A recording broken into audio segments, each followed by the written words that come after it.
Hola a todos and welcome to online class. Hoy vamos a practicar los objetos directos. Today we're going to practice direct objects. So let's go ahead and talk about what direct object nouns are in English and Spanish. In English, the direct object noun is the person or thing that directly receives the action of the verb. It doesn't do the action of the verb because that would be the subject, but it receives the action of the verb. It answers the questions what or who is being acted upon by the verb.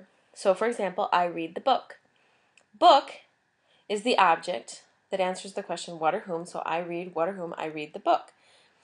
In Spanish it's much the same. El complemento directo es la persona o cosa que recibe la acción del verbo. Contesta qué o quién. So yo leo el libro. Again, libro is the direct object noun. So we also have direct object pronouns. And pronouns are words that take the place of a noun. So a direct object pronoun would take the place of a direct object noun. And in English, these would be me, you, him, her, it, us, y'all, them. And so of course in Spanish, we have also a list.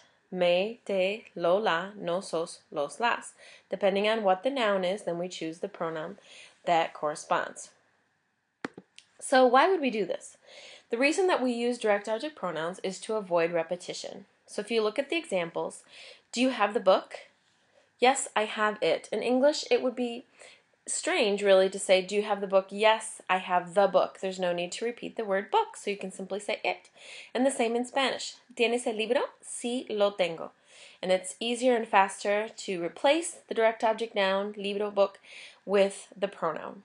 You will notice, however, that there's something interesting here. It says, in English, yes, I have it, and the it goes at the end. And in Spanish, sí lo tengo, and the it, lo, comes in the middle, before the verb. So the question really is, where do we put these direct object pronouns in a sentence? In English, they will be found usually after the verb.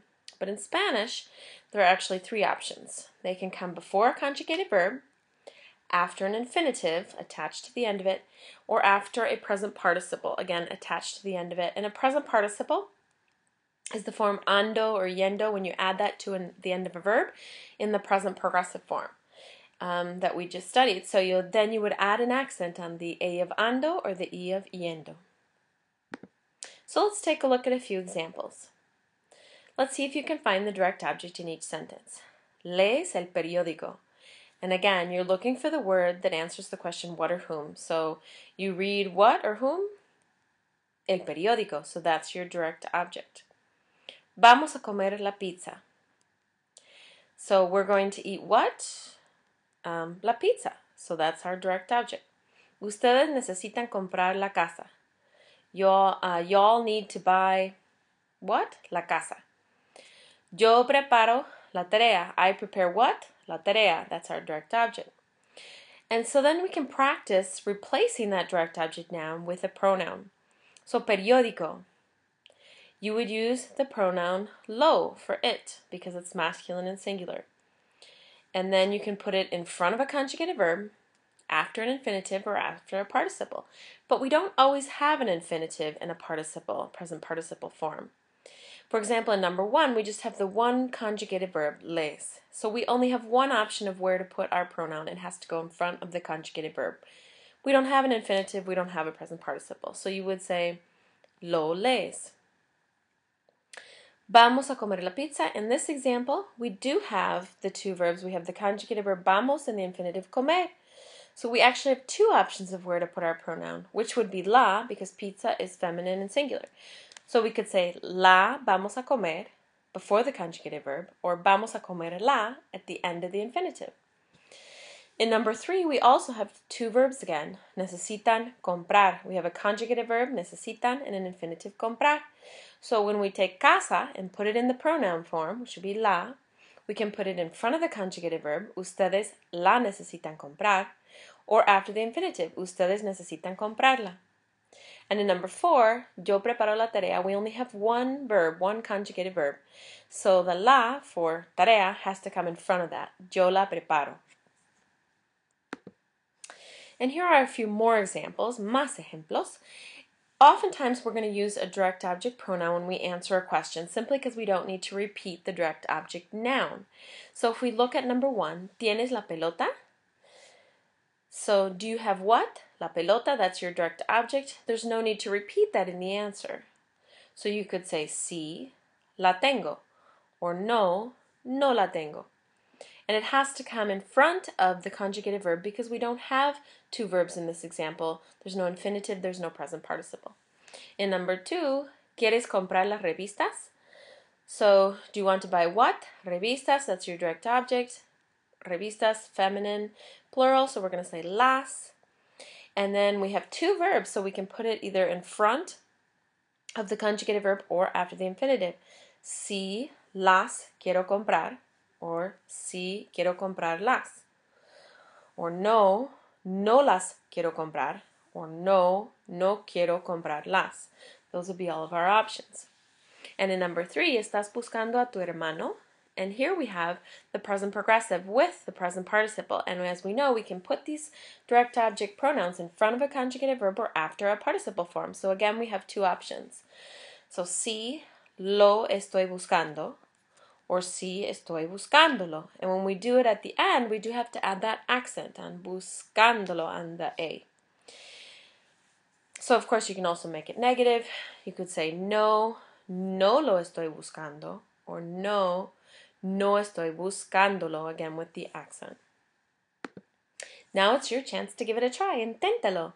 See if you can restate each of these sentences with a direct object pronoun.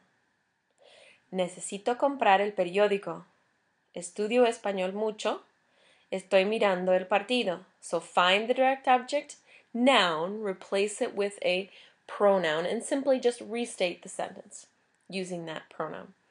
And then see if you can answer each of the questions listed here with a direct object pronoun. So, ¿quieres ver la televisión? ¿Tienes tu pasaporte? And here's where you can pause the video, see if you can go ahead and figure out how to restate those sentences and then answer those questions using your direct object pronouns. And when you think you've got it figured out, go ahead and hit play and you'll see the answers.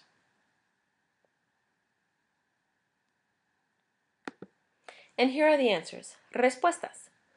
So you can see here on the screen, number 1, necesito comprar el periódico. You would say lo necesito comprar or necesito comprarlo because you do have the two verbs. You can put it in front of the conjugative verb or after the infinitive. Estudio español mucho. Lo estudio mucho. You really only have the one option because you have one conjugative verb. So it has to come in front of it. Estoy mirando el partido. Lo estoy mirando, estoy mirándolo with an accent. Here you do have your conjugative verb as well as your present participle, so it can go in front of the conjugative verb or after the present participle attached with an accent. And then when you're answering the questions here, ¿quieres ver la televisión? Lots of options. Sí, la quiero ver. Sí quiero verla. No, no la quiero ver. No, no quiero verla. So again, here we have the two verbs, so you're going to have lots of options before the conjugative verb or after the infinitive, and it could be, of course, an affirmative answer or a negative answer. ¿Tienes tu pasaporte? Sí lo tengo, or no, no lo tengo. Here we only have the one conjugative verb, so we have to put the pronoun in front of it, so that narrows our options a bit. All right, so preguntas. If you do have any questions about this, certainly feel free to let me know. I'm always happy to help. Hasta luego.